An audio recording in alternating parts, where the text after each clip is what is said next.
Bismillahirrahmanirrahim. Ilahi anta maqsudi wa ridhaka matlubi. Assalamualaikum warahmatullahi wabarakatuh.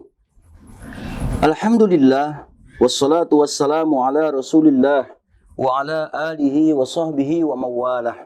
La hawla wa la quwwata illa billah. Salaman ta'azim wa tahmidan ila ustadzina wa mursyidina al-mukarram Sayyidi Syekh Maulana Haji Ghazali An-Naqsyabandi Ibni Sayyidi Syekh Haji Amir Damsar Syarif Alam Qaddasallahu sirrahuma. Saudaraku kaum muslimin wal muslimat, jamaah zikrullah yang mulia dan dimuliakan Allah dimanapun berada. Tak bosan-bosan kita bercerita tentang zikir, karena betapa banyaknya makna dan hikmah daripada zikir itu sendiri. Wala zikrullahi akbar, karena memang zikir ini besar, kata Allah Subhanahu wa taala. Satu rahasia yang dimiliki oleh seseorang yang membuat dia menjadi mulia di hadapan Allah. Satu rahasia yang dimiliki oleh seseorang yang membuat dia menjadi seorang mukmin yang kuat, karena rohaninya dipadati, dipenuhi dengan zikir kepada Allah Subhanahu wa taala. Begitu hebatnya ayat-ayat Al-Quran, Allah Subhanahu wa taala, Rasulullah sallallahu alaihi wasallam menyuruh, mengingatkan kepada kita untuk senantiasa tetap kita menjaga dengan zikirnya, agar kita menjadi seorang mukmin yang benar-benar kuat, seorang muslim yang benar-benar kuat, seorang muslim yang benar-benar siap menghadapi hidup dan kehidupan kita ini sebagai tempat untuk berjuang, mendapatkan kemuliaan di sisi Allah Subhanahu wa taala. Zikrullah ini dipakai untuk siapapun, untuk kapanpun kita, dalam situasi dan kondisi bagaimanapun kita. Mungkin kita dalam keadaan sendiri, atau kita dalam keadaan beramai. Mungkin kita dalam keadaan siang, atau kita dalam keadaan gelap. Dimanapun kita berada, dalam situasi dan kondisi bagaimanapun kita, untuk senantiasa tetap kita berzikir kepada Allah. Atau mungkin ananda yang masih lajang, yang belum berumah tangga, atau kita yang sudah berumah tangga, senantiasa zikrullah harus tetap ada pada diri kita semua. Apa hikmahnya? Apa buahnya daripada zikir? Sangat banyak tentunya hikmah dan buah daripada zikir ini. Diibaratkan bahwa zikrullah itu adalah sebuah dasar, adalah sebuah biji, di mana di situ akan berbuah. Apa buah daripada zikrullah itu? Sangatlah banyak. Dalam kesempatan yang baik ini, ada beberapa hal saja yang ingin saya sampaikan untuk kita semua. Yang pertama, orang-orang yang senantiasa istiqomah dengan zikrullah, maka dijanjikan oleh Allah Subhanahu wa taala, sebagaimana yang Allah ungkapkan di dalam surah Al-Ra'd ayat 28. Innalladzina amanu wa tatma'innu qulubuhum bizikrillah. Sesungguhnya orang-orang yang beriman, mereka menjadi tenang dan tentram hatinya karena dia berzikir kepada Allah. Orang yang beriman, mereka tenang dalam hidup dan kehidupannya. Bukan karena hartanya yang melimpah, bukan karena keluarganya yang banyak, bukan karena pangkat dan jabatannya yang tinggi, bukan karena rumahnya yang mewah. Tetapi sebagai orang yang beriman, dia menjadi tenang, tentram dalam hidup dan kehidupannya karena dia senantiasa berzikir kepada Allah Subhanahu wa taala. Saudaraku, kadang-kadang kita sudah sama-sama mengetahui tentang zikrullah ini. Namun ketika ada resah dan gelisah dalam kalbu kita, lalu kita mencari obat yang lain untuk bisa mengobati, menghilangkan rasa kegelisahan dalam kalbu kita. Padahal Allah Subhanahu wa taala Sang Maha Pencipta yang menciptakan kita semua sudah menunjukkan jalan kepada kita dengan jelas dan terang. Inilah satu-satunya obat yang akan membuat dirimu menjadi tenang dan tentram dalam kehidupanmu. Zikrullah. Lalu kenapa kita mencari obat yang lain? Padahal Tuhan sendirilah yang mengajarkan, yang menunjukkan kepada kita, saudaraku.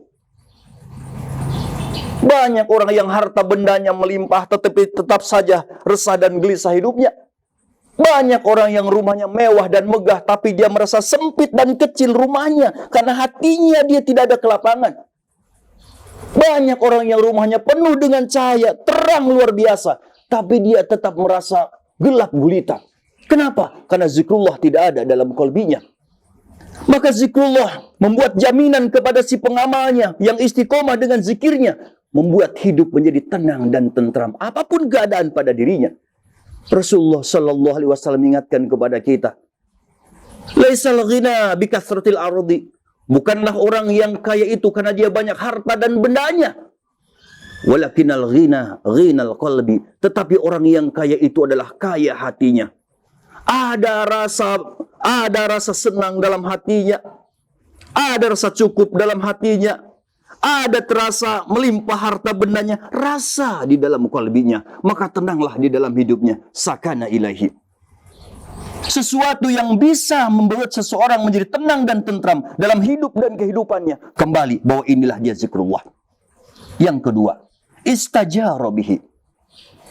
Dengan sendirinya zikrullah membuahkan kepada dirinya, hadir dalam qalbinya, bahwa tidak ada sesuatu yang perkasa di muka bumi ini, tidak ada yang paling hebat di muka bumi ini selain daripada Allah Subhanahu wa taala.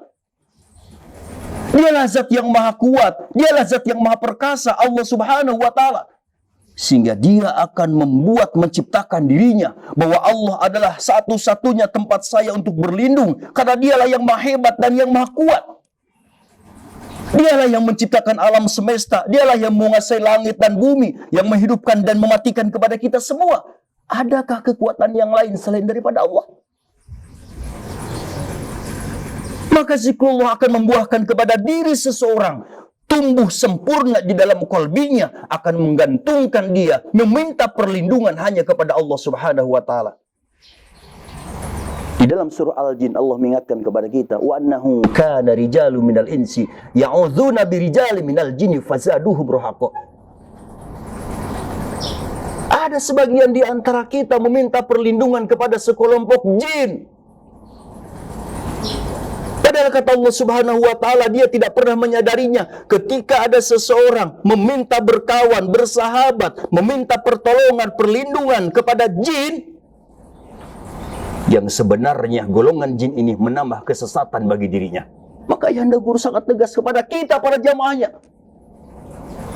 Tidak ada yang hak untuk dijadikan sebagai tempat berlindung bagi kita semua selain daripada zat Allah Subhanahu wa taala yang telah menciptakan jin. Alangkah bodohnya kalau ada manusia meminta perlindungan kepada selain daripada Allah, kepada para makhluk-makhluknya. Dan ini adalah merupakan kebiasaan orang-orang jahiliyah di masa yang lalu.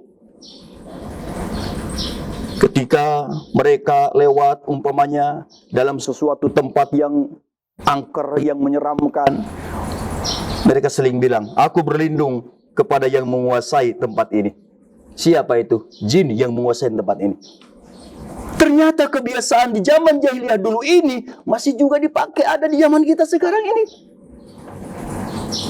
Tidak sepantasnya bagi orang-orang yang beriman mereka minta perlindungan kepada selain daripada Allah Subhanahu wa taala. Kita sudah kadung mengatakan la ilaha illallah, la matluba illallah, la mahbuba illallah.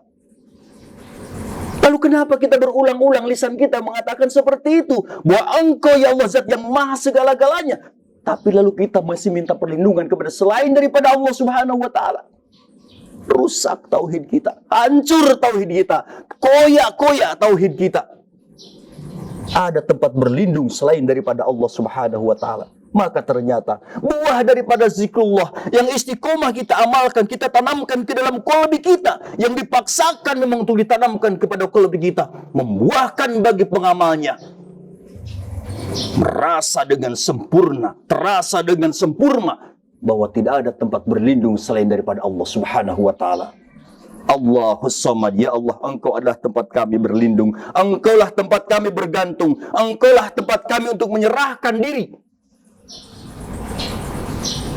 Pantas dan wajarlah kalau Allah Subhanahu wa taala begitu banyak menyuruh kepada kita untuk banyak-banyak berzikir. Pantaslah Ayahanda Guru Mursyid kepada kita, ditekannya kita banyak-banyakkan kalian berzikir, tingkatkan zikir, padatkan zikir kalian semua secara tidak langsung agar hidupmu menjadi tenang dan tentram, usahamu tenang dan tentram, keluargamu tenang dan tentram, ibadahmu tenang dan tentram, ketika engkau sedang berniaga tenang dan tentram, bahkan ketika engkau sakratul maut kembali pulang ke hadapan Allah Subhanahu wa taala dengan penuh dengan ketenangan dan ketentraman. Walaupun buah itu tidak pernah diceritakan, walaupun hanya perintah berzikir kepada kita semua, tapi buah sudah ada di depan kita. Tenang hidupmu dan kuat engkau berlindung kepada Allah Subhanahu wa taala. Saya rasa demikian saja saudaraku. InsyaAllah pada kesempatan yang lain kita sambung kembali. Mohon maaf atas segala kelebihan kekurangannya. Mohon ampun kita sama-sama kepada Allah Subhanahu wa taala. Wallahu a'lam bissawab. Wassalamualaikum warahmatullahi wabarakatuh.